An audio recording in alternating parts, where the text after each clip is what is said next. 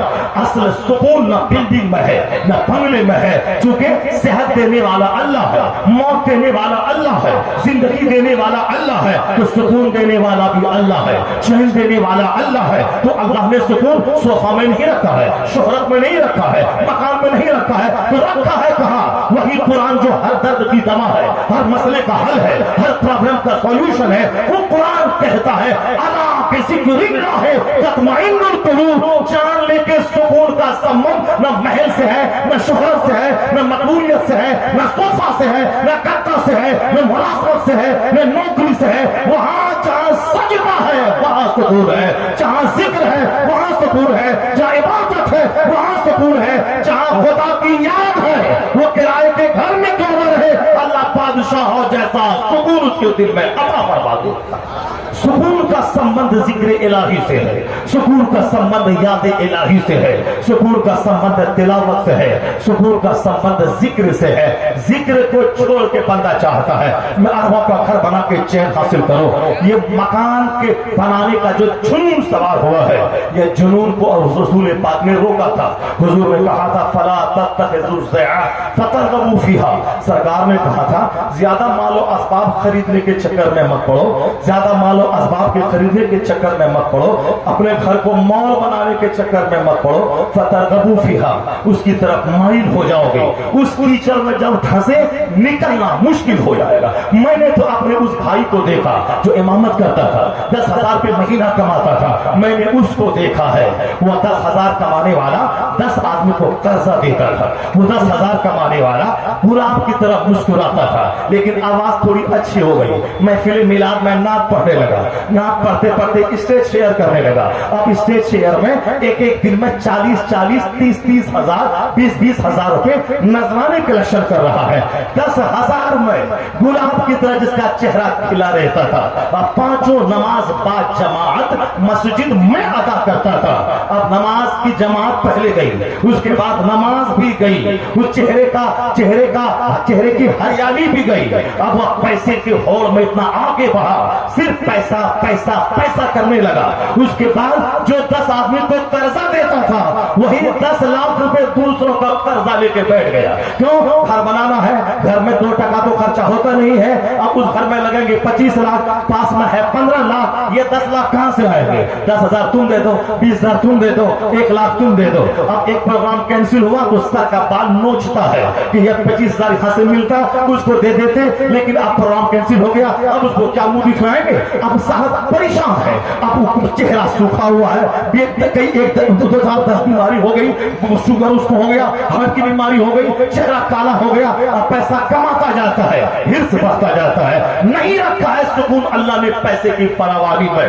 اب جب اس کے ساتھ یہ معاملہ ہوا تو اب وہ کیا کہتا ہے, وہی امامت کے دن بھلے تھے, وہ اندھیرا ہی بھلا تھا جب قدم راہ پہ تھے, روشنی لائی ہے منزل سے دور بہت. آپ پیسے پہ پاگل ہوتے ہو. چارلی چیپلن جیسا کھربپتی کا مقولہ ہے, I like to walk in the rain, nobody can see my tears.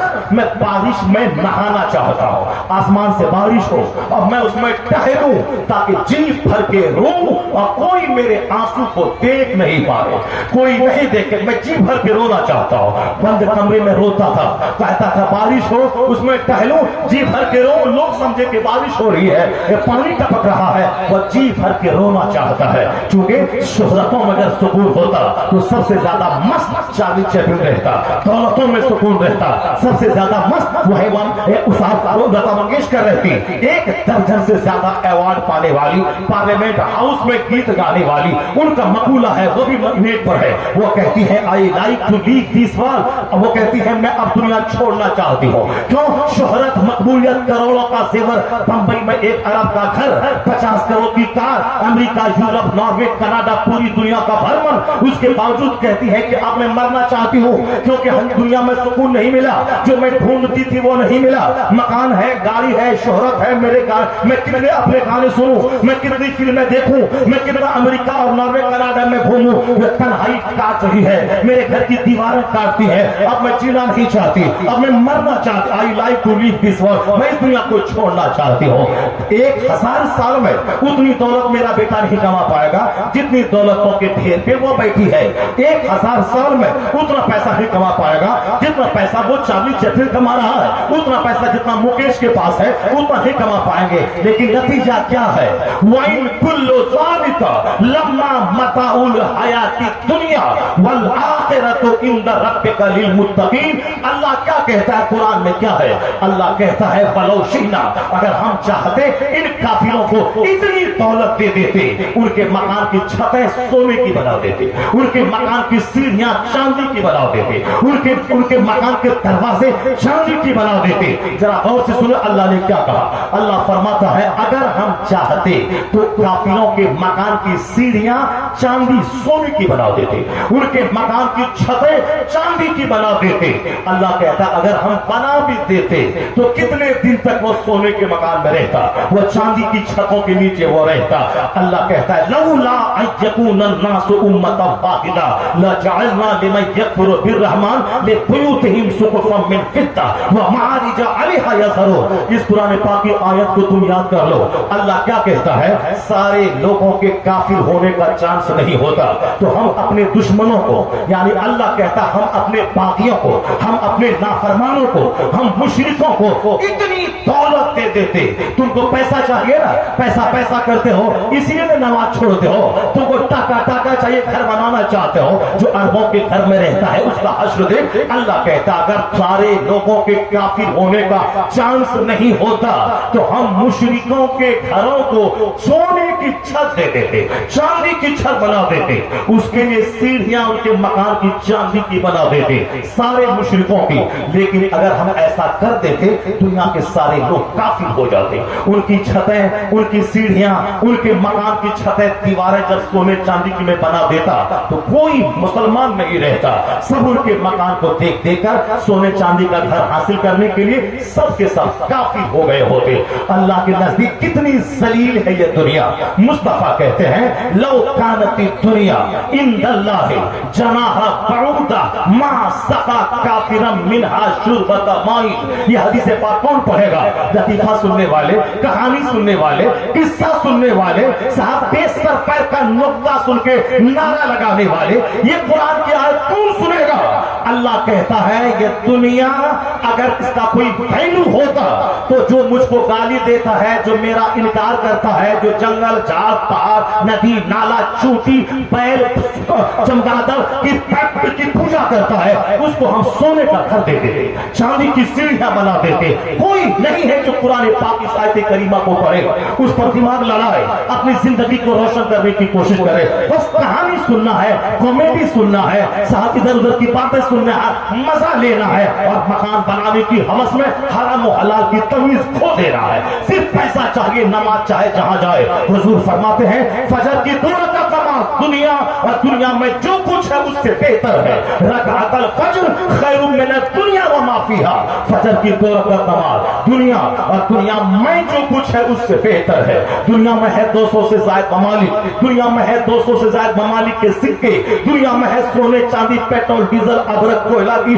اور ڈیزل کی کھدانیں, مگر مصطفیٰ کہتے ہیں 2 رکعت نماز دنیا اور دنیا میں جو کچھ ہے اس سے بہتر ہے. اگر اس کو اس حدیث پاک پر عمل ہوتا تو کوئی بھی آدمی بے نمازی نہیں ہوتا, چونکہ فجر کی نماز بادشاہت سے بہتر ہے, عراق اور ہندوستان کی غلامی سے بہتر ہے. کبھی میرا بیٹا شرابی نیتا کا جھولا نہیں دھوتا, ان کے چکر میں پاگل ہو کے نماز نہیں چھوڑتا, چونکہ وہ صرف کلمہ پڑھتا ہے مگر دل میں یقین نہیں ہے. دل میں یقین یہی ہے مولانا کے بولنے سے کیا ہوگا, مال رہے گا سب سجدہ کرے گا, ٹاکا رہے گا سب پوجا کرے گا, مکان رہے گا سب پاؤں چومے گا, دولت رہے گی تو 50 مولوی دروازے پہ آ کے ماربل اور ٹائلز کی تعریف کر کے 1000 روپے کی رسید کٹوانے کے لیے 5 گھنٹے تک دروازے پہ بیٹھا رہے گا, اور جو حالات میں اسی کو دیکھ کے وہ بولتا ہے, ٹاکا بولتا ہے, پیسہ بولتا ہے. تم نے بھی ٹاکا والوں کو عزت دیا, اسی لیے وہ ٹاکا کمانے کے